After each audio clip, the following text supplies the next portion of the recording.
Hello students. तो आपने trigonometry का फॉर्मूला वाला जो मेरा वीडियो था वो देख लिया होगा, क्योंकि ट्रिग्नोमेट्री क्वेश्चन को सॉल्व करने से पहले आपको सारे फॉर्मूले अच्छी तरह से याद होना चाहिए, क्योंकि फॉर्मूला याद होगा तभी क्वेश्चन को देख के आप उस फॉर्मूले को अप्लाई कर पाओगे। क्वेश्चन को देखने पे फॉर्मूला आपके माइंड में तभी आएगा जब वो याद होगा। तो सबसे पहले तो फॉर्मूले को याद करना ज़रूरी है, और याद करना ज़रूरी है और तभी आगे के क्वेश्चन सॉल्व कर पाओगे। आज का वीडियो जो है मैं ट्रिग्नोमेट्री के टॉपिक पर बना रहा हूँ, जिसमें मैं कुछ क्वेश्चंस को डिस्कस करूँगा और उसको एक्सप्लेन करूँगा, जिनकी डिफ़िकल्टी लेवल थोड़ी सी ज़्यादा है। जो एनसीईआरटी में क्वेश्चन है, नॉर्मल क्वेश्चन जो है उनसे थोड़ी सी ज़्यादा है। तो जो स्टूडेंट्स मेरे वीडियो को पहली बार देख रहे हैं वो चैनल को सब्सक्राइब कर लें, ताकि मैं आगे जो भी वीडियो बनाऊं उसकी इन्फॉर्मेशन उन तक पहुंच जाए। और अगर वीडियो देखने के बाद उन्हें वीडियो अच्छा लगता है, वो ऐसे ही वीडियो आगे भी देखना चाहते हैं, तो वीडियो को लाइक कर दें। और उनका कोई सजेशन है या वो किसी टॉपिक पर वीडियो देखना चाहते हैं, किसी टॉपिक को समझना चाहते हैं, तो वो कमेंट में लिख दें, मैं उस पर भी वीडियो बना दूँगा। तो आज जो है ट्रिग्नोमेट्रिक टॉपिक पे हम क्वेश्चंस करने वाले हैं, और जो भी क्वेश्चंस हैं उनको मैंने अपलोड कर दिया है वीडियो में। हमेशा की तरह आप पहले वीडियो पॉज करके उन क्वेश्चंस को खुद सॉल्व करने की कोशिश कीजिए, और अगर सॉल्व नहीं हो पाता है, प्रॉब्लम आती है, तो उसके बाद वीडियो में जो सॉल्यूशन है उसको आप देख सकते हैं। सॉल्यूशन को भी मैंने डिफरेंट तरीके से बताया है, तो इसलिए जब आप वीडियो देखो तो पूरा वीडियो देखना, ताकि डिफरेंट टाइप के जो मेथड्स हैं उनको आप समझ सको और किसी दूसरे जो प्रॉब्लम्स हैं ट्रिग्नोमेट्री के उसमें यूज कर सको। तो हम क्वेश्चन सॉल्व करना स्टार्ट करते हैं। क्वेश्चंस को अपलोड मैंने कर दिया है।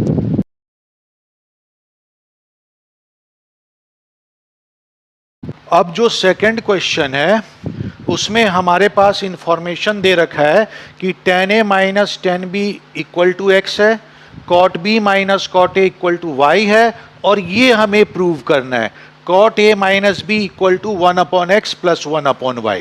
तो अब हम इसको कैसे सॉल्व करें? तो जो cot a माइनस बी का फॉर्मूला हम सबसे पहले सोचते हैं। तो cot a माइनस बी का जो फॉर्मूला होता है, तो उसमें हमारे पास फॉर्मूला आता है cot a cot b plus 1 divided by cot b minus cot a। अब हमें चाहिए cot b minus cot a और cot a into cot b। cot b minus cot a तो y दे रखा है। अब cot a cot b कैसे मिलेगा? तो ये दूसरा इंफॉर्मेशन है। यहां से हमें cot a cot b क्या मिल सकता है, हम इसका आइडिया लगाते हैं। तो cot a into cot b मिल सकता है, अगर मैं इसको 1/cot a लिख दूं, इसको 1/cot b लिख दूं, और उसके बाद अगर मैं एलसीएम लूं, तो मेरा एलसीएम में cot a cot b आएगा और न्यूमरेटर हो जाएगा cot b minus cot a। और क्योंकि cot b minus cot a y दे रखा है, तो मुझे cot a cot b की वैल्यू यहां से मिल जाएगी, तो वो हम निकाल लेते हैं यहां से। तो इसको मैंने लिख दिया 1/cot a, इसको मैंने लिख दिया 1/cot b, ये इक्वल टू एक्स है।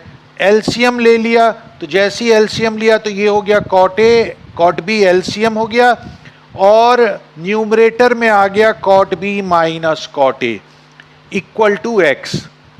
Now cot b minus cot a हमें y दे रखा है, तो y upon cot a cot b equal to x हमारे पास आ गया।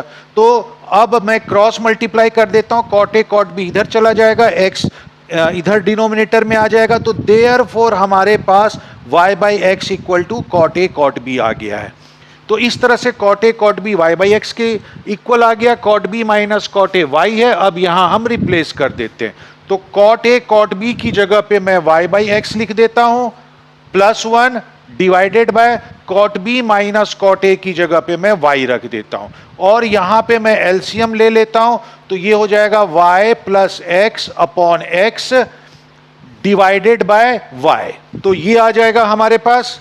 अब y डिनोमिनेटर में इसको प्रॉपर फॉर्म में लिखता हूं, तो ये हो जाएगा y plus x upon x into, क्योंकि डिनोमिनेटर में y बाई 1 है तो मल्टीप्लिकेशन के फॉर्म में लिखेंगे तो रेसिप्रोकल हो जाएगा, ये हो जाएगा 1/y, तो देयरफॉर ये बन जाएगा y plus x upon x y. अब अगर मैं इसमें टर्म सेपरेट कर लूं, दो टर्म है न्यूमरेटर में, तो अलग अलग टर्म में करके लिख लिया जाए इसे, तो ये हो जाएगा y upon x y plus x upon x y, और यहां से y कट जाएगा, 1 अपॉन एक्स बचेगा, यहां से x कट जाएगा, 1 अपॉन वाई। तो final answer 1 upon x plus 1 upon y आ गया, जो कि मुझे प्रूव करना था।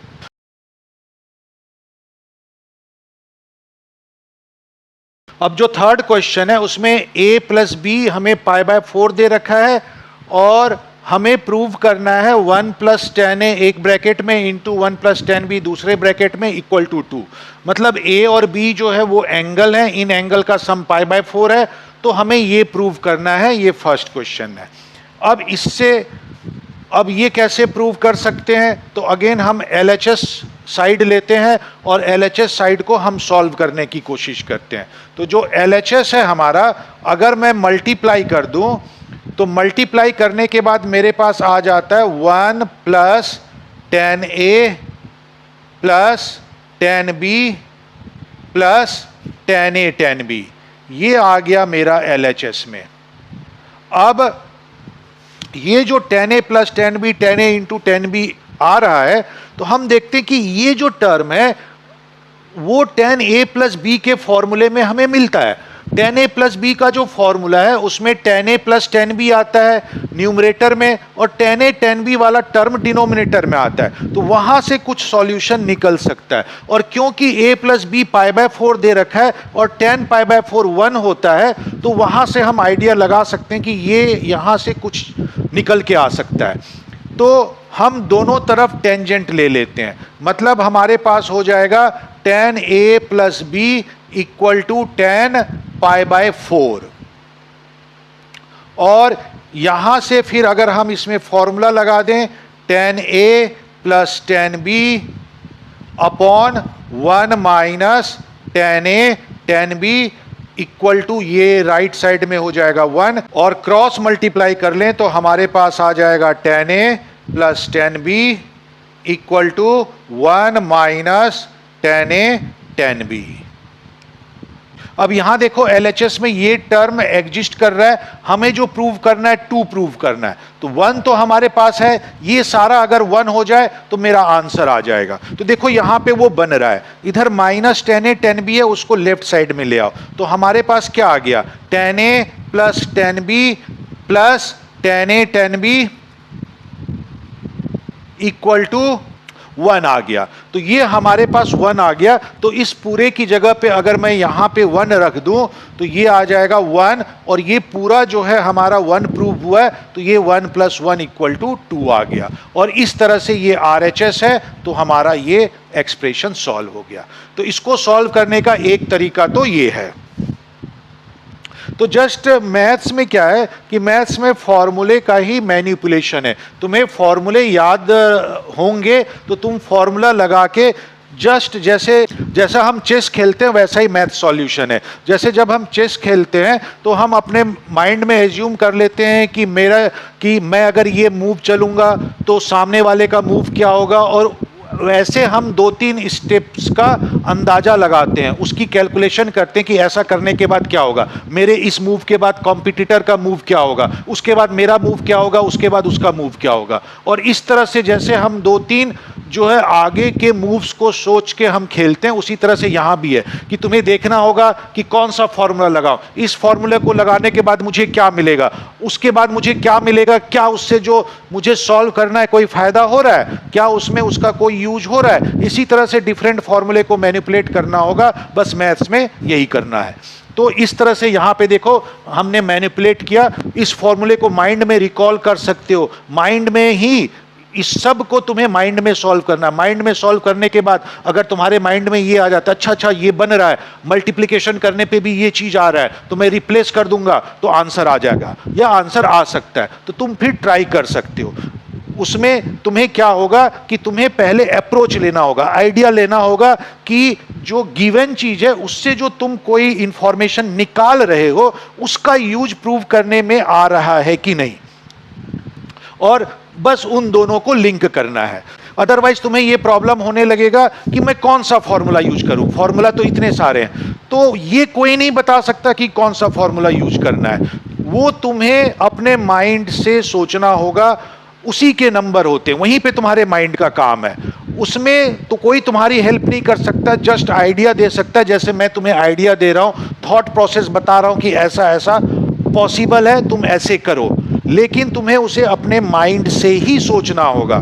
और जब तुम्हारा माइंड इस तरह से फंक्शन करने लगेगा, और उस फंक्शन करने का क्या मतलब हुआ कि उसके लिए इंपॉर्टेंट थिंग है कि ये फॉर्मूला तुम्हारे माइंड में एक तरह से जो है फिल्म की तरह मूव करनी चाहिए, और इससे जो इंफॉर्मेशन निकल रहा है उसका तुम्हें देखना होगा कि जो मुझे क्वेश्चन पूछा गया उसमें इसका यूज है कि नहीं। क्योंकि कई बार क्या होगा कि तुम्हारे पास 3-4 फॉर्मूले होंगे, अब तुम्हें उसमें से सेलेक्ट करके निकालना होगा कि कौन सा फॉर्मूला यूज करूं। तो तुम तीनों चारों फॉर्मूले से देखोगे क्या इंफॉर्मेशन आ रहा है और उसमें किस इंफॉर्मेशन से मुझे जो क्वेश्चन पूछा गया उसका यूज आएगा। तो बस यही करना होता है मैथ्स में। अब इसको मैं जैसे दूसरे तरीके से भी बता देता हूं। तो ये पहला तरीका हो गया, इससे तो ये सॉल्व हो गया।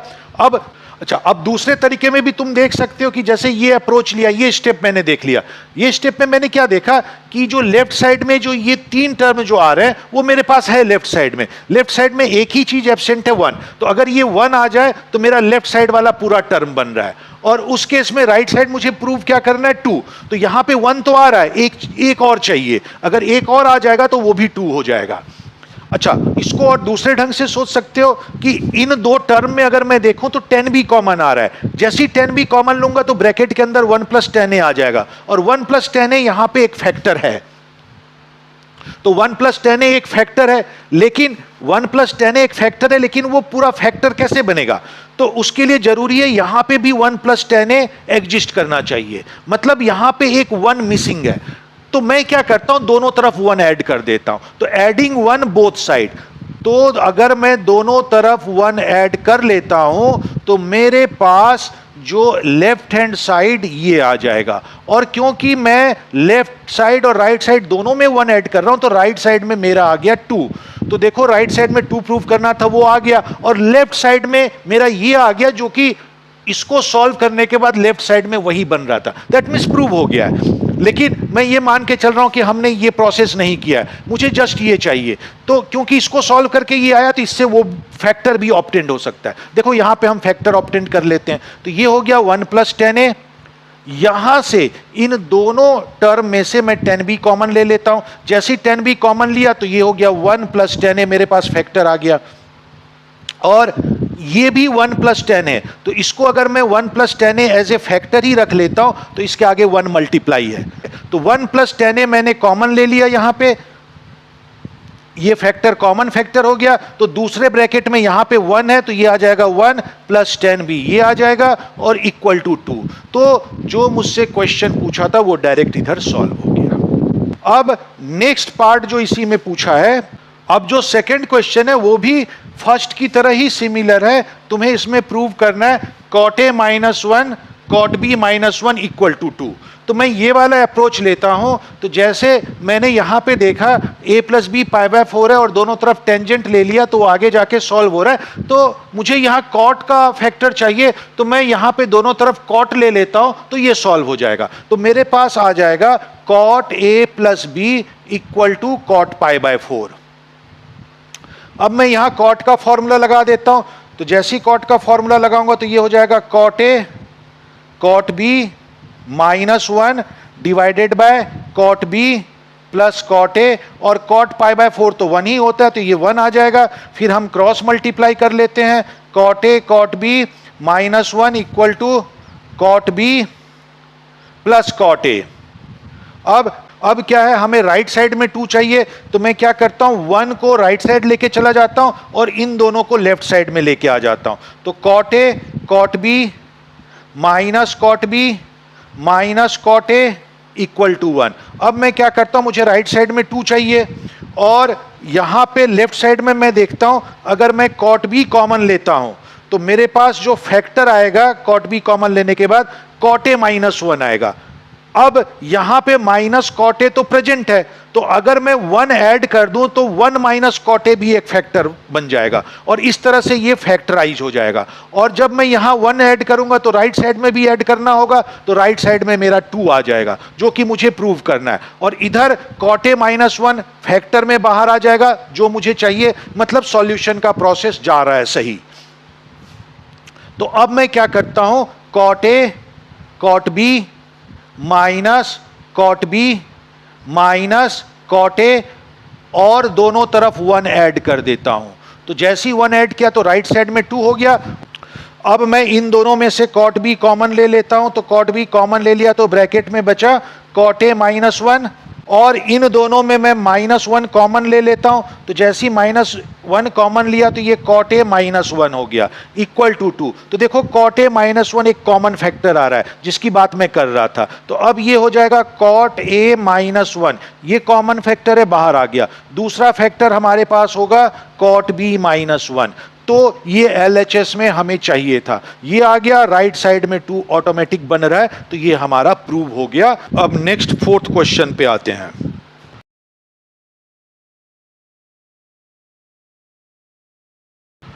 अब 4th क्वेश्चन में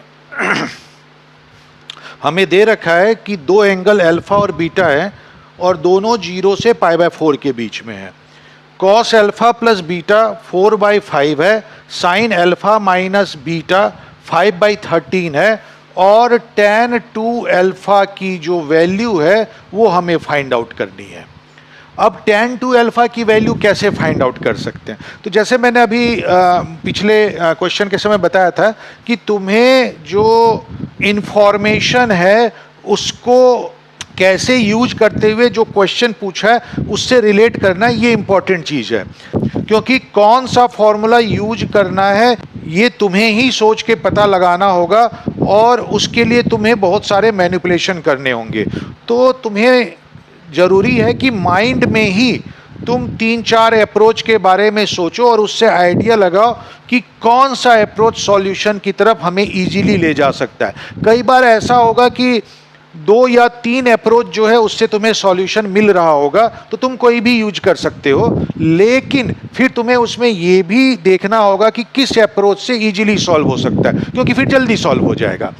तो यहाँ पे हम देखते हैं कि हमें कॉस अल्फा प्लस बीटा दे रखा है, साइन अल्फा माइनस बीटा दे रखा है और tan 2 अल्फा का वैल्यू फाइंड आउट करना है। तो नॉर्मली अगर हम देखें तो tan 2 अल्फा का हमें फॉर्मूला लगा लेना चाहिए।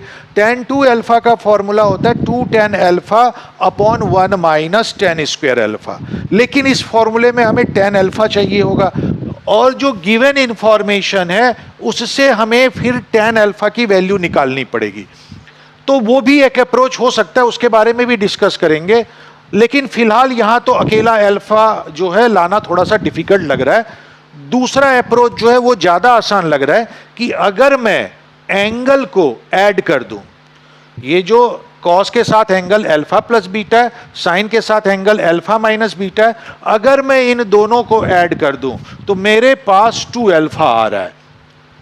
दैट मीन्स 2 अल्फा को मैं इन दोनों के सम के फॉर्म में लिख सकता हूं। और क्योंकि इन दोनों एंगल का अल्फा प्लस बीटा और अल्फा माइनस बीटा का ट्रिग्नोमेट्रिक फंक्शन में वैल्यू पता है, तो ये फिर हमारा सॉल्व हो जाएगा। क्योंकि अगर एक भी ट्रिग्नोमेट्रिक फंक्शन की वैल्यू पता है तो बाकी को हम इजीली निकाल सकते हैं। तो एक अप्रोच तो ये हो गया कि मैं क्या करूं, जो LHS है tan 2 अल्फा उसको मैं लिख देता हूं tan alpha plus beta plus alpha minus beta. तो देखो जब इन दोनों को ऐड करूंगा तो 2 अल्फा आएगा। तो बेसिकली मैंने 2 अल्फा को जो है उसको मैनिपुलेट करके इस फॉर्म में लिख दिया। ऐसा इसलिए लिख दिया क्योंकि अल्फा प्लस बीटा और अल्फा माइनस बीटा जो एंगल है उसके टर्म्स में ट्रिग्नोमेट्रिक फंक्शन की वैल्यू मुझे पता है। एक भी ट्रिग्नोमेट्रिक फंक्शन की वैल्यू पता है तो बाकी निकाला जा सकता है।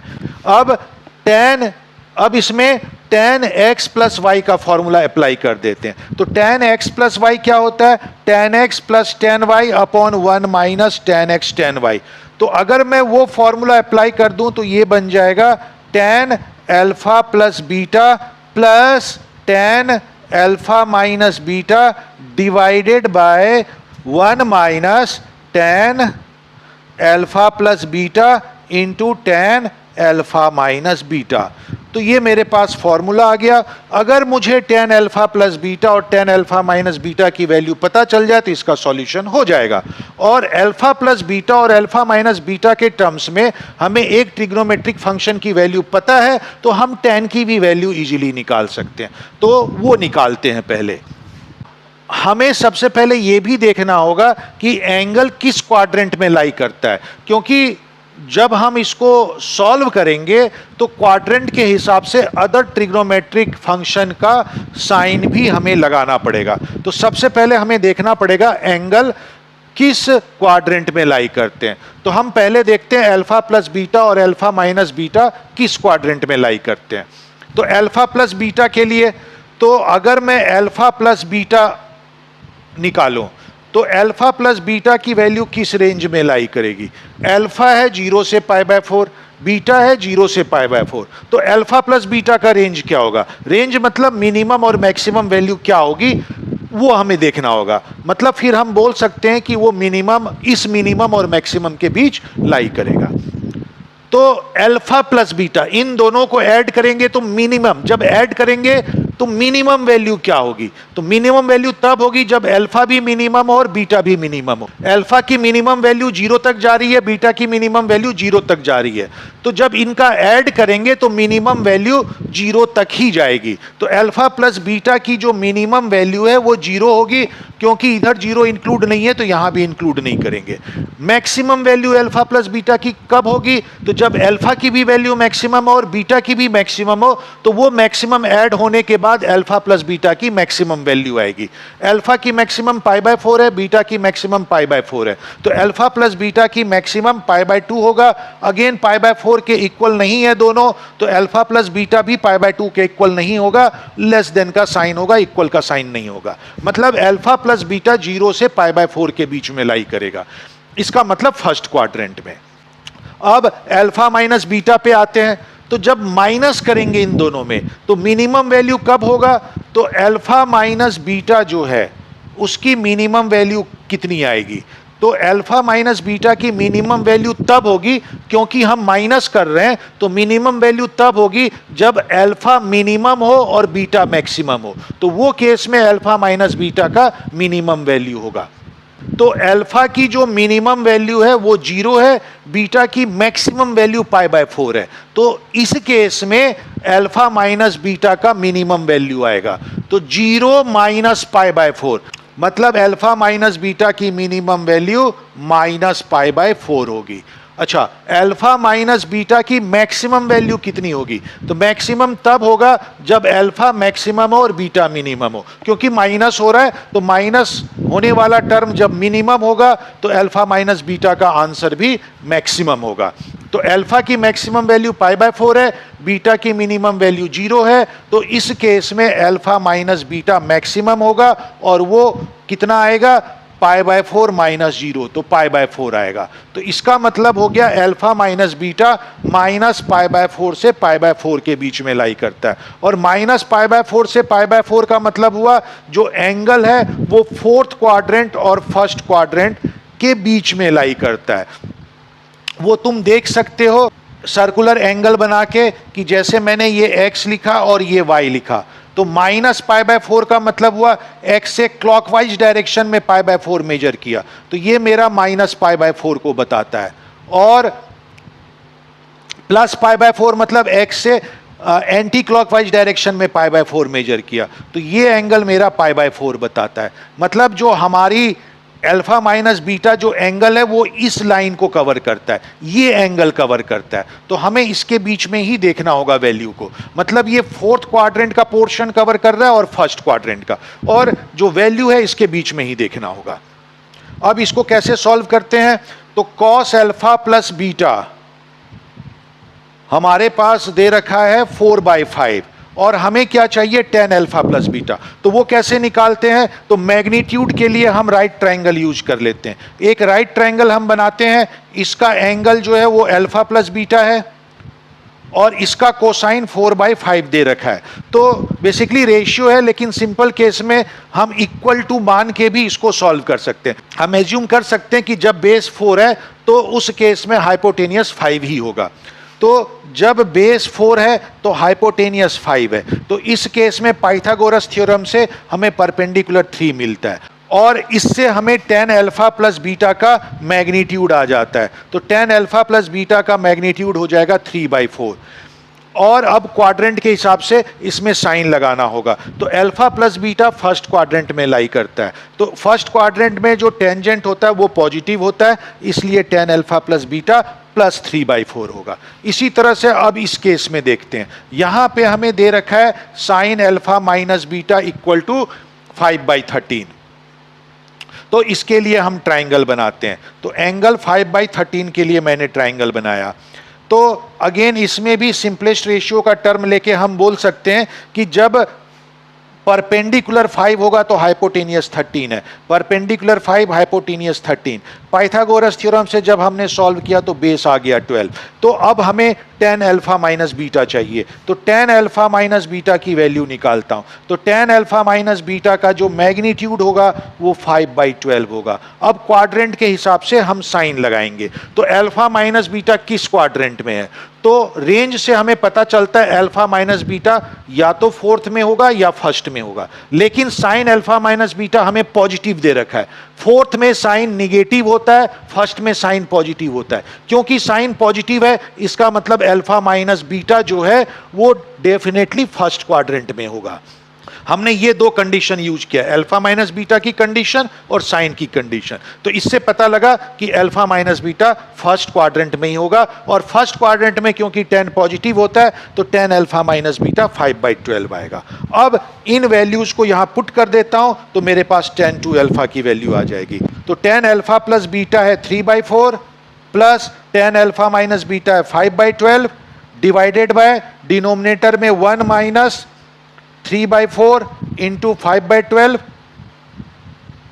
तो ये हमारा सॉल्व करके आ जाएगा, एलसीएम लिया तो ये ऊपर में आ गया 36 plus 20 divided by 48 whole divided by denominator वाला टर्म लेते हैं तो ये हो जाएगा 48 माइनस 15 डिवाइडेड बाय 48। 48 कैंसिल हो जाएगा और यहां पे आ जाएगा हमारा 56/33। तो ये tan 2 अल्फा का आंसर होगा। तो इस तरह से हम इसे निकाल सकते हैं, और इसका एक दूसरा तरीका भी फिर हम अभी देखते हैं। अब दूसरे तरीके में हम देखते हैं कि tan 2 अल्फा का फॉर्मूला tan अल्फा के टर्म्स में हम निकालते हैं। तो tan 2 अल्फा हो गया 2 tan alpha upon 1 minus tan square alpha. तो हम ये फॉर्मूला भी लगा सकते हैं, लेकिन ये लगाने के बाद हमें इसका सॉल्यूशन के लिए tan अल्फा की वैल्यू चाहिए। तो tan अल्फा की वैल्यू हम कैसे निकाल सकते हैं, तो गिवन इंफॉर्मेशन को थोड़ा सा मैनिपुलेट करना होगा तो tan अल्फा की वैल्यू आ जाएगा। क्योंकि इनमें साइन अल्फा और कॉस अल्फा ही एग्जिस्ट करता है, तो sine alpha divided by cos alpha equal to tan alpha का अप्रोच लेना होगा। और इससे हमें यह भी पता चलता है कि जो बीटा वाला टर्म है वो कट जाना चाहिए। तो उसके लिए मैं अप्रोच लगाता हूं कि कॉस अल्फा प्लस बीटा मुझे पता है और कॉस अल्फा माइनस बीटा मैं ट्राइंगल से पता लगा सकता हूं, और उस केस में कॉस अल्फा प्लस बीटा और कॉस अल्फा माइनस बीटा को एक्सपेंड करके सॉल्व करूंगा तो एक टर्म कट जाएगा और एक टर्म बचेगा। इसी तरह से यहां पे भी साइन अल्फा माइनस बीटा पता है, और अगर मैं साइन अल्फा प्लस बीटा पता लगा लो और फिर sign alpha minus beta sine alpha plus beta को एक्सपेंड करके सॉल्व करूं तो एक टर्म जो होगा वो लाइक टर्म होगा और साइन डिफरेंट होने की वजह से कट जाएगा। तो उससे हमारा सॉल्यूशन बन सकता है। तो वो देखते हैं हम। तो कॉस अल्फा प्लस बीटा ये है हमारे पास 4/5, और कॉस अल्फा माइनस बीटा, तो जो पीछे मैंने ट्राइंगल बनाया था उसमें से हम कॉस अल्फा माइनस बीटा निकाल सकते हैं। तो पीछे मैंने जो ट्राइंगल बनाया था, क्योंकि हम देख चुके हैं कि अल्फा माइनस बीटा जो होगा वो फर्स्ट क्वाड्रेंट में होगा, तो जो अल्फा माइनस बीटा के लिए ट्राइंगल बना था साइन अल्फा माइनस बीटा की हेल्प से, तो परपेंडिकुलर 5 है, हाइपोटेनियस 13 है, तो बेस 12 आ जाएगा। तो कॉस अल्फा माइनस बीटा आ जाएगा 12/13। अब इन दोनों को एक्सपेंड करके सॉल्व करते हैं। तो cos alpha cos beta minus sine alpha sine beta equal to 4/5, ये इसका एक्सपेंशन हो गया। अब कॉस अल्फा माइनस बीटा को एक्सपेंड करता हूं, तो ये हो जाएगा cos alpha cos beta plus sine alpha sine beta equal to 12/13। अब मैं क्या करता हूं, इन दोनों को ऐड कर देता हूं। तो जैसे ही मैं ऐड करूंगा तो देखो ये जो साइन वाला टर्म था लाइक टर्म होने की वजह से कट जाएगा और मेरे पास आ जाएगा 2 cos alpha cos beta equal to इन दोनों का एडिशन। और अगर मैं इन दोनों को ऐड करूं तो सॉल्व करके आ जाएगा 112/65। मतलब कॉस अल्फा कॉस बीटा जो मेरे पास आ जाएगा वो डिवाइड होके 56/65 आ जाएगा। अब इसी तरह से साइन वाले फंक्शन के लिए मैं लेता हूं, तो साइन अल्फा माइनस बीटा तो मुझे दे रखा है 5/13। अब मुझे साइन अल्फा प्लस बीटा चाहिए, तो साइन अल्फा प्लस बीटा की वैल्यू क्या होगी? तो साइन अल्फा प्लस बीटा निकालने के लिए मैं कॉस अल्फा प्लस बीटा वाले ट्राइंगल की हेल्प लेता हूं। तो कॉस अल्फा प्लस बीटा वाले ट्राइंगल में जो अल्फा प्लस बीटा अगर एंगल है तो यहाँ से हम देखते हैं कि बेस अगर 4 है तो हाइपोटेनियस 5 होगा, तो परपेंडिकुलर 3 आएगा। तो साइन अल्फा प्लस बीटा हो जाएगा 3/5। अगेन इन दोनों को ऐड करके मैं सॉल्व करता हूँ, तो देखते हैं क्या मिलता है। तो सबसे पहले इसको एक्सपेंड करता हूँ, sine alpha cos beta minus cos alpha sine beta equal to 5/13। इसी तरह से अब दूसरे वाले को एक्सपेंड करता हूँ, तो sine alpha cos beta plus cos alpha sine beta और ये आ जाएगा तुम्हारा 3/5। अब अगर मैं इन दोनों को ऐड कर दूं तो जैसे ही मैं ऐड करूंगा ये वाला टर्म लाइक होने की वजह से और साइन डिफरेंट होने की वजह से कैंसिल आउट हो जाएगा। मेरे पास आ जाएगा 2 sine alpha cos beta equal to, अब अगर मैं इन दोनों को ऐड करूंगा तो सॉल्व करने पे आ जाएगा 64/65। तो अब सॉल्व करने के बाद साइन अल्फा कॉस बीटा मेरे पास आ गया 32/65। अब यहाँ से मैं tan अल्फा निकाल सकता हूँ। अगर इस इक्वेशन को इससे डिवाइड कर दूं तो कॉस बीटा कट जाएगा और मेरे पास tan अल्फा आ जाएगा। तो इस तरह से tan अल्फा की वैल्यू आ जाएगी जो मैं यहाँ पुट कर सकता हूँ, तो मेरे पास tan 2 अल्फा आ जाएगा। तो वो हम करते हैं। तो साइन अल्फा कॉस बीटा इसको मैं डिवाइड करता हूँ कॉस अल्फा कॉस बीटा से, तो ये आ जाएगा 32/65 डिवाइडेड बाय 56/65। तो 65 कट गया, यहाँ से कॉस बीटा कट गया, तो मेरे पास आ गया tan अल्फा इजिकल टू 32/56। 8 से दोनों कट जाएंगे तो सिंप्लीफाइड फॉर्म में आ जाएगा 8 4 जा 32 डिवाइडेड बाय 8 7 जा 56, तो 4/7 आ गया। तो tan अल्फा 4/7 आ गया। अब उसको मैं यहाँ पुट कर देता हूँ, 2 इंटू 4/7 डिवाइडेड बाय 1 माइनस 16/49, तो ये आ जाएगा 8/7 डिवाइडेड बाय 49 माइनस 16, तो 49 माइनस 16 हो जाएगा 33, तो 33 डिवाइडेड बाय 49 ये आ गया। अब इसको हम न्यूमरेटर और डिनोमिनेटर का फॉर्म है तो इसको मल्टीप्लिकेशन के फॉर्म में लिख देते हैं, तो ये हो जाएगा 8/7 इंटू 49/33, तो ये कैंसिल होके 7 आ गया, तो 8 7 जा 56/33। तो इस तरह से जो हमें प्रूव करना था वो आंसर आ गया है। तो ये इस मेथड से भी सॉल्व किया जा सकता है। तो जो पहला क्वेश्चन है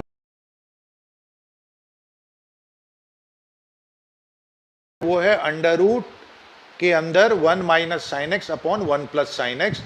इसका सॉल्यूशन क्या होगा? बेसिकली वो प्रूव करने के लिए दिया हुआ है, तो वो प्रूव उस क्वेश्चन में लिखा हुआ है, तो मैंने सिर्फ क्वेश्चन लिखा है।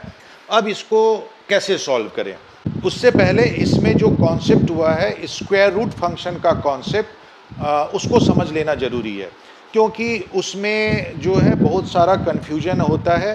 तो जो स्क्वायर रूट फंक्शन है, स्क्वायर रूट फंक्शन का सॉल्यूशन क्या होता है, पहले वो समझ लें, तो उसके बाद इस क्वेश्चन को करने में आसानी होगी।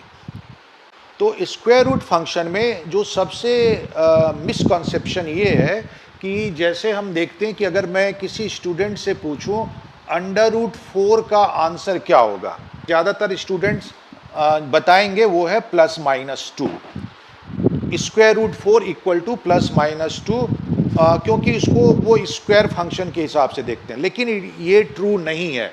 स्क्वायर रूट फंक्शन की डेफिनेशन ये है कि किसी भी चीज़ का स्क्वायर रूट सिर्फ पॉजिटिव नंबर होगा, निगेटिव नहीं होगा। तो √4 का जो आंसर है वो +-2 नहीं होगा, सिर्फ 2 होगा। तो फिर ये +-2 का मिसकॉन्सेप्शन कहाँ से आया? तो +-2 का जो मिसकॉन्सेप्शन है वो स्क्वायर फंक्शन की वजह से डेवलप हुआ है। वो ऐसे होता है कि अगर मान लो तुम्हें x² = 4 दिया हो, तो x² = 4 दे रखा है, तो इस केस में x की वैल्यू क्या होता है? तो इसको कैसे सॉल्व करेंगे? तो हम कहते हैं कि taking square root on both side, तो दोनों तरफ हमने स्क्वायर रूट ले लिया, ये तो ठीक है, क्योंकि स्क्वायर रूट लेने का मतलब होल टू दी पावर 1/2 है, पावर और पावर मल्टीप्लाई होता है, तो ये कट जाना चाहिए। लेकिन हमारा basic definition square root function का है कि it must always be positive, वो हमेशा पॉजिटिव होना चाहिए। तो राइट साइड तो 2 ही आएगा, क्योंकि 4 एक पॉजिटिव नंबर है, उसका स्क्वायर रूट जो है तो वो पॉजिटिव 2 ही आएगा। लेकिन लेफ्ट साइड x² का जब स्क्वायर रूट करेंगे तो आंसर हमें एक पॉजिटिव फंक्शन मिलना चाहिए, एक पॉजिटिव नंबर मिलना चाहिए। अब अगर मैं सिर्फ x लिख दूं इसे, तो यहां प्रॉब्लम है, ये स्क्वायर रूट डेफिनेशन को वायलेट कर रहा है। क्यों? क्योंकि अगर एक x एक निगेटिव नंबर है, तो तुमने इसके स्क्वायर रूट का आंसर x लिखा है, मतलब एक निगेटिव नंबर रखा है, जो कि गलत है। अगर x एक पॉजिटिव नंबर है, उस केस में स्क्वायर रूट को तुमने x लिखा है, तब तो करेक्ट है, कोई प्रॉब्लम नहीं है। लेकिन अगर x एक निगेटिव नंबर है और ये x का स्क्वायर है, मतलब निगेटिव नंबर का स्क्वायर है, और तुमने स्क्वायर रूट करने के बाद इसको x लिख दिया, तो इसका मतलब है तुमने स्क्वायर रूट फंक्शन का आंसर एक निगेटिव नंबर दिया है, जो कि गलत है। तो इसलिए स्क्वायर रूट फंक्शन जो होता है वो हमेशा मॉड्यूलस फंक्शन होता है। x² का स्क्वायर रूट x नहीं लिखोगे, मॉड x लिखोगे, क्योंकि मॉड x लगा देने का मतलब है x कुछ भी हो, इसका आंसर पॉजिटिव होता है। तो therefore square root function is always modulus function. और मॉड्यूलस फंक्शन की डेफिनेशन क्या होती है? तो मॉड्यूलस फंक्शन का answer positive of the function होगा अगर फंक्शन ग्रेटर देन 0 है, और इसका आंसर निगेटिव ऑफ फंक्शन होगा अगर मॉड के अंदर का फंक्शन निगेटिव है। क्योंकि 0 का अपना कोई साइन नहीं होता है, तो इसलिए =0 दोनों में से किसी में भी लगा सकते हो, यूजुअली हम इसमें लगा देते हैं, ग्रेटर वाले इसमें। तो मॉड x के 2 आंसर होंगे। अगर मॉड के अंदर का फंक्शन पॉजिटिव है, तो इसका आंसर पॉजिटिव ऑफ फंक्शन होगा, मतलब यही फंक्शन होगा। जब मॉड के अंदर का फंक्शन पॉजिटिव हो। अगर मॉड के अंदर का फंक्शन निगेटिव है, x<0 है, तो उसका आंसर -x होगा, क्योंकि तभी ये पॉजिटिव बनेगा। मॉड का आंसर पॉजिटिव होना चाहिए, और अगर x निगेटिव है तो वो पॉजिटिव कैसे बनेगा? जब उसके आगे एक और निगेटिव लगा हो तभी बनेगा। तो इसलिए मॉड के अंदर का फंक्शन अगर निगेटिव है तो उसका जो सॉल्यूशन होगा उस केस में -x होगा, ताकि ये पॉजिटिव है। तो वही है। तो स्क्वायर रूट फंक्शन भी मॉडुलस फंक्शन है। स्क्वायर रूट ऑफ x² वो मॉड x आएगा। अब मॉड x में 2 पॉसिबिलिटी एराइज होती है। अगर x ग्रेटर देन 0 है तो उस केस में मॉड x का आंसर x होगा और ये 2 आ जाएगा। अगर x लेस देन 0 है तो मॉड x का आंसर -x होगा और ये 2 आएगा। तो यहां से x = -2 हो जाता है। तो देयरफॉर हम लिख सकते हैं x = +-2।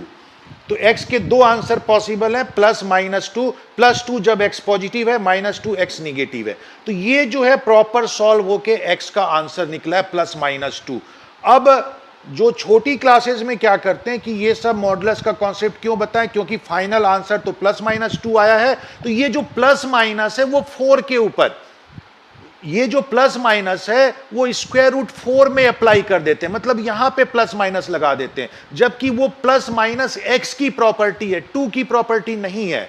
स्क्वायर रूट 4 सिर्फ 2 होगा, जो प्लस माइनस प्रॉपर्टी यहां x की वजह से आया है, तो स्क्वायर रूट 4 की वजह से प्लस माइनस नहीं आया है। तो ये मिसकॉन्सेप्शन करेक्ट कर लो, नहीं तो आगे ऐसे बहुत सारे क्वेश्चन है जिसमें तुम्हें प्रॉब्लम होगी। अब इस क्वेश्चन को कैसे सॉल्व करें, तो इस क्वेश्चन को सॉल्व करने के जो डिफरेंट मेथड है, तो उसमें एक प्रॉपर्टी और यूज होती है, वो भी याद रख लो, फिर हम उसके सॉल्यूशन देखते हैं।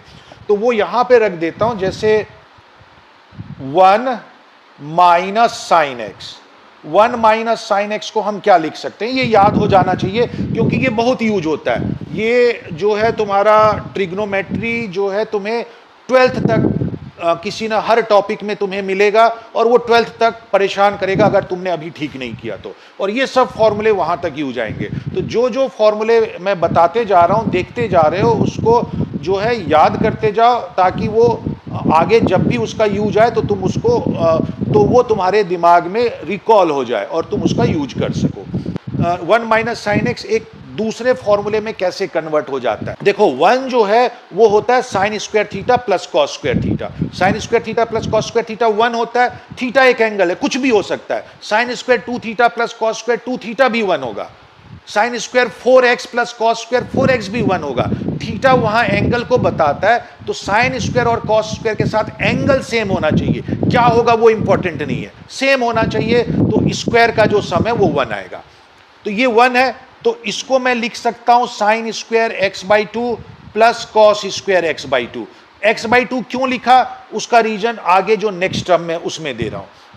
अब उसके बाद मैं क्या करता हूं, इस साइन एक्स में हाफ एंगल फॉर्मूला लगा सकता हूं। तो साइन एक्स में अगर हाफ एंगल फॉर्मूला लगाऊं, मतलब साइन 2x का फॉर्मूला अप्लाई करूं, तो मेरे पास क्या आ जाएगा, 2 sine x/2 into cos x/2, ये मेरे पास आ जाएगा। तो देखो ये कौन सा फॉर्मूला बन जा रहा है, ये ध्यान रखो कि साइन स्क्वायर x/2 मैं लिख रहा हूं, जैसे साइन स्क्वायर x/2 है, इसका मतलब हुआ साइन x/2 का होल स्क्वायर।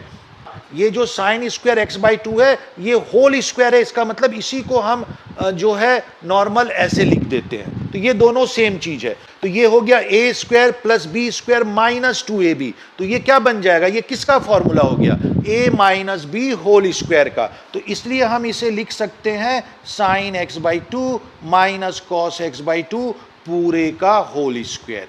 इसी तरह से 1 प्लस साइन एक्स भी बन जाएगा, तो 1 प्लस साइन एक्स क्या बन जाएगा, ये डायरेक्ट तुम याद रख सकते हो, क्योंकि 1 प्लस साइन एक्स को लिखेंगे क्या, sine square x/2 cos square x/2 plus 2 sine x/2 cos x/2। तो इस तरह से ये हो जाएगा a square plus b square plus 2ab। तो यहां पे जो इसका रिजल्ट आएगा वो हो जाएगा sign x/2 plus cos x/2 पूरे का होल स्क्वायर।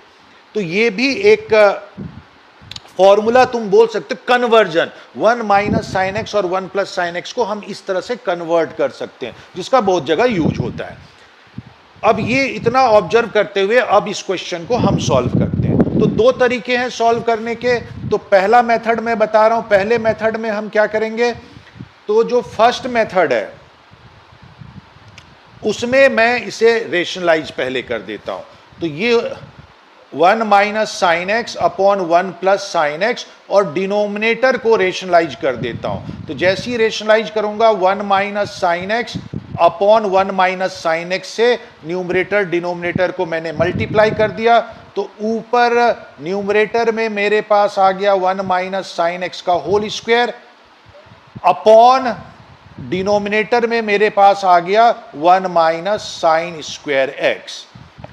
तो ये मेरा बन जाएगा under root 1 minus sine x का whole square divided by under root, और 1 माइनस साइन स्क्वायर एक्स क्या होता है, तो under root 1 minus sine square x cos square x होता है। तो ये बन गया। अब इसको हम कैसे सॉल्व करें, तो अगेन यहाँ स्क्वायर रूट फंक्शन का कॉन्सेप्ट आएगा। तो ये क्या आएगा, तो स्क्वायर का स्क्वायर रूट है, तो जब हम इसे हटाएंगे तो मॉड का फॉर्म लेंगे। तो 1 minus sine x upon mod के अंदर 1 minus sine x upon denominator में मॉड के अंदर तुम्हारा cos x आ जाएगा, क्योंकि cos स्क्वायर x का मतलब cos x का होल स्क्वायर है, तो अंडर रूट करोगे तो 2 और 2 कट जाएगा। बट जो आंसर वाला फंक्शन है उसको मॉड में लिखना होगा, क्योंकि स्क्वायर रूट एक पॉजिटिव फंक्शन है जो हमने यहां डिस्कस किया था। अब जो मॉड cos x है डिनोमिनेटर में, तो इसमें मॉड के अंदर cos फंक्शन है, क्योंकि cos फंक्शन पॉजिटिव और निगेटिव दोनों हो सकता है। जब cos फंक्शन पॉजिटिव होगा तो मॉड cos x का आंसर cos x ही आएगा, और जब cos x निगेटिव होगा तो उसका आंसर माइनस cos x आएगा, क्योंकि मॉडुलस फंक्शन की डेफिनेशन यही है कि अगर मॉड के अंदर का फंक्शन पॉजिटिव है तो उस मॉडुलस फंक्शन का आंसर पॉजिटिव ऑफ फंक्शन आएगा, मतलब उसके आगे पॉजिटिव साइन लगाओगे। और मॉड के अंदर का फंक्शन अगर निगेटिव है तो मॉडुलस फंक्शन का जो सॉल्यूशन होगा निगेटिव ऑफ फंक्शन होगा, मॉड के अंदर का जो फंक्शन है उसके आगे माइनस साइन लगा दोगे। तो ये मॉड cos x है डिनोमिनेटर में, तो इसका सॉल्यूशन हम cos x लिखें या माइनस cos x, तो डिपेंड करता है जो मॉड के अंदर का फंक्शन cos x है वो पॉजिटिव है या निगेटिव। फर्स्ट क्वाड्रेंट में cos x पॉजिटिव होता है तो उस केस में मॉड cos x का आंसर cos x आएगा। सेकेंड क्वाड्रेंट में cos निगेटिव होता है तो उस केस में मॉड cos x का आंसर माइनस cos आएगा। तो तुम्हें क्या लिखना है, इसके लिए तुम्हें कंडीशन दे रखेगी क्वेश्चन में, जैसा कि इस क्वेश्चन में दे रखा है। अगर क्वेश्चन में कंडीशन नहीं दे रखा है तो तुम्हें एज्यूम कर लेना है कि वो फर्स्ट क्वाड्रेंट की बात कर रहे हैं। तो इस क्वेश्चन में जो पहला कंडीशन है, पहले कंडीशन में जो x है वो -π/2 से π/2 के बीच में लाई करता है, तो x लाइज बिटवीन -π/2 टू π/2।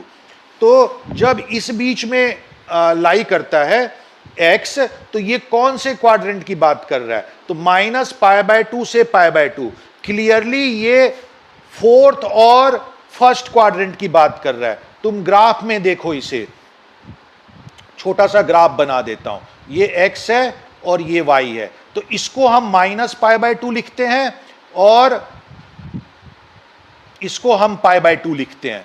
तो -π/2 से π/2 सर्कुलर फॉर्म में ये -π/2 होगा, ये π/2। ये -π/2 क्यों होगा, क्योंकि रेफरेंस एक्सिस से हमने क्लॉकवाइज मेजरमेंट किया है, क्लॉकवाइज डायरेक्शन में ये π/2 है, तो क्लॉकवाइज मेजरमेंट को निगेटिव एज्यूम किया जाता है, तो इसलिए इसको -π/2 मिला। रेफरेंस लाइन x से इसको एंटी क्लॉकवाइज डायरेक्शन में π/2 मेजर किया है, एंटी क्लॉकवाइज पॉजिटिव डायरेक्शन होता है, इसलिए इसको π/2 लिखा गया है। अब -π/2 से π/2 मतलब ये -π/2 से π/2 मतलब इस रेंज की बात कर रहा है, और -π/2 से π/2 कवर करता है फोर्थ क्वाड्रेंट और फर्स्ट क्वाड्रेंट, और इन दोनों में cos पॉजिटिव होता है। तो इसलिए अगर ये कंडीशन है तो मॉड cos x का आंसर cos x होगा, क्योंकि यहां पे इस कंडीशन के लिए मॉड के अंदर का फंक्शन cos x पॉजिटिव है। सेकेंड कंडीशन जो दे रखा है क्वेश्चन में, सेकेंड कंडीशन दे रखा है π/2 से 3π/2, x π/2 से 3π/2। तो π/2 से 3π/2 का मतलब क्या हुआ, तो जब हम एंटी क्लॉकवाइज मेजरमेंट करेंगे तो इसी को हम 3π/2 लिखेंगे, क्योंकि जब एंटी क्लॉकवाइज जाएंगे तो यहां तक आने में हमें 3π/2 एंगल कवर करना होगा, तो एंटी क्लॉकवाइज मेजरमेंट में ये 3π/2 कहलाएगा। तो π/2 से 3π/2 मतलब सेकेंड और थर्ड क्वाड्रेंट कवर अप हो रहा है, सेकेंड और थर्ड में cos निगेटिव होता है, तो इसका मतलब हो गया मॉडुलस के अंदर का फंक्शन निगेटिव है, तो इसलिए इसका आंसर -cos x होगा। तो इस तरह से cos x का आंसर जो है दो पार्ट में डिवाइड हो जाएगा। और इसी तरह से 1 - sin x जो है उसको हम प्रूव कर सकते हैं कि वो हमेशा पॉजिटिव होगा, x की वैल्यू कुछ भी हो। तो अगर मैथमेटिकली उसे प्रूव करना है तो हम क्या करते हैं, sin x का कॉन्सेप्ट यूज करते हैं, क्योंकि sin x की वैल्यू -1 से 1 तक वेरी करती है। तो क्लियरली अगर sin x की जगह तुम कोई भी वैल्यू रखो ये आंसर हमेशा पॉजिटिव होगा। sin x की जगह मैक्सिमम पॉजिटिव वैल्यू अगर रखोगे तो क्या रख सकते हो, 1 -1 0 हुआ। उसके अलावा तुम जब उससे छोटा वैल्यू रखोगे तो ये हमेशा पॉजिटिव आएगा, क्योंकि 1 - 1 से छोटा वैल्यू रखने पे आंसर पॉजिटिव ही आएगा। और जब साइन एक्स निगेटिव होगा तो माइनस माइनस प्लस हो जाएगा, तो वो एड अप हो जाएगा, इसलिए हमेशा पॉजिटिव बना रहेगा। मैथमेटिकली इसको कैसे प्रूव कर सकते हैं, तो साइन एक्स का कॉन्सेप्ट लेते हैं। तो साइन एक्स हमें पता है -1 से 1 के बीच में होता है, तो साइन एक्स की वैल्यू -1 से 1 ले लिया। अब यहां पे साइन एक्स माइनस है तो हम माइनस से मल्टीप्लाई कर देते हैं। जैसे ही माइनस से मल्टीप्लाई करेंगे इनइक्विलिटी अपना नेचर चेंज कर लेगा, जो कि हमने लीनियर इनइक्विलिटी में पढ़ा है। और अगर तुमने लीनियर इनइक्विलिटी नहीं किया है तो उसमें पढ़ोगे तो समझ में आ जाएगा। अभी सिर्फ इतना ध्यान रखो, डिटेल में नहीं बता रहा हूं कि माइनस मल्टीप्लाई करने पे इनइक्विलिटी अपना नेचर चेंज कर लेता है। जो ग्रेटर है वो स्मॉलर हो जाता है, जो स्मॉलर वाली इनइक्विलिटी है वो ग्रेटर हो जाता है। तो माइनस साइन मल्टीप्लाई किया तो ये 1 हो गया, ये इनइक्विलिटी अपना नेचर चेंज कर लेगा। ये हुआ तुम्हारा माइनस साइन एक्स, क्योंकि माइनस से मल्टीप्लाई कर रहा हूं, इस इनइक्विलिटी का भी नेचर चेंज हो जाएगा और ये ग्रेटर देन वाला साइन ले लेगा, तो -1 आ गया। अब उसके बाद मुझे 1 माइनस साइन एक्स चाहिए, तो मैं 1 ऐड कर देता हूं, सब में पॉजिटिव 1 ऐड कर देता हूं, तो ये हो जाएगा 2, ये हो जाएगा 1 माइनस साइन एक्स, और ऐड किया तो इसका आंसर आ गया 0। इसका मतलब 1 माइनस साइन एक्स 0 से 2 के बीच में वेरी करेगा, उसकी मिनिमम वैल्यू 0 होगी, मैक्सिमम 2 होगा। इसका मतलब हुआ 1 माइनस साइन एक्स हमेशा पॉजिटिव है। और क्योंकि 1 माइनस साइन एक्स हमेशा पॉजिटिव है, तो मॉड 1 माइनस साइन एक्स को हम 1 माइनस साइन एक्स लिख सकते हैं, क्योंकि 1 माइनस साइन एक्स मतलब मॉड के अंदर का फंक्शन पॉजिटिव है।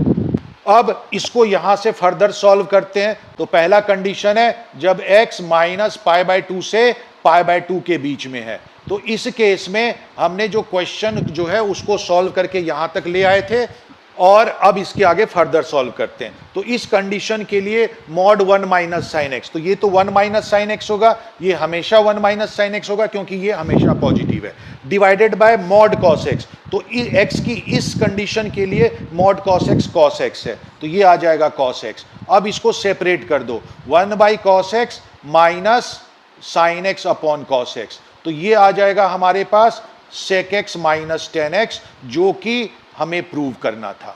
इसी तरह से सेकंड केस, जब x की वैल्यू π/2 से 3π/2 के बीच में है, तो इस केस में भी मॉड 1 माइनस साइन एक्स तो 1 माइनस साइन एक्स ही बनेगा, और डिनोमिनेटर में जो मॉड कॉस एक्स है वो एक्चुअली में माइनस कॉस एक्स हो जाएगा। इसमें भी हम सेपरेट कर लेते हैं टर्म को, तो -1 अपॉन कॉस एक्स, और ये हो जाएगा plus sine x upon cos x, और इस तरह से ये आ जाएगा minus sec x plus tan x, जो कि हमें प्रूव करने के लिए बोला था। अच्छा, अब मैं इसके लिए मैंने ये फॉर्म भी लिखा था, बट यहां पे ये फॉर्म हम यूज नहीं कर रहे हैं। क्यों नहीं यूज कर रहे हैं, इसका आइडिया कैसे पता लगेगा कि ये यूज नहीं करना है, तो इसके लिए जो तुम्हें प्रूव करना है वो भी देखना होगा। जो हम प्रूव कर रहे हैं उसमें जो एंगल है वो x है। अगर इसको मैं इसकी हेल्प से कन्वर्ट कर दूं तो एंगल मेरे पास x/2 आ जाएगा। तो जो सॉल्व करके आंसर लाना है उसमें एंगल x है, अगर मैं इसमें कन्वर्ट करूंगा तो एंगल x/2 होगा, मतलब कि इससे सॉल्यूशन कॉम्प्लिकेटेड हो जाएगा। सॉल्व हो तो जाएगा लेकिन कॉम्प्लिकेटेड होगा, बड़ा होगा, उसमें हमें कुछ ज्यादा ट्रिक लगाना पड़ेगा। इसलिए जो ये सॉल्यूशन बेटर है, क्योंकि जो सॉल्व करना था उसमें भी एंगल x है, और जो हमने यहां पे कॉन्सेप्ट जो हमने ट्रिक लगाया है तो उसमें भी एंगल x ही रहता है, तो इससे सॉल्यूशन आसान है।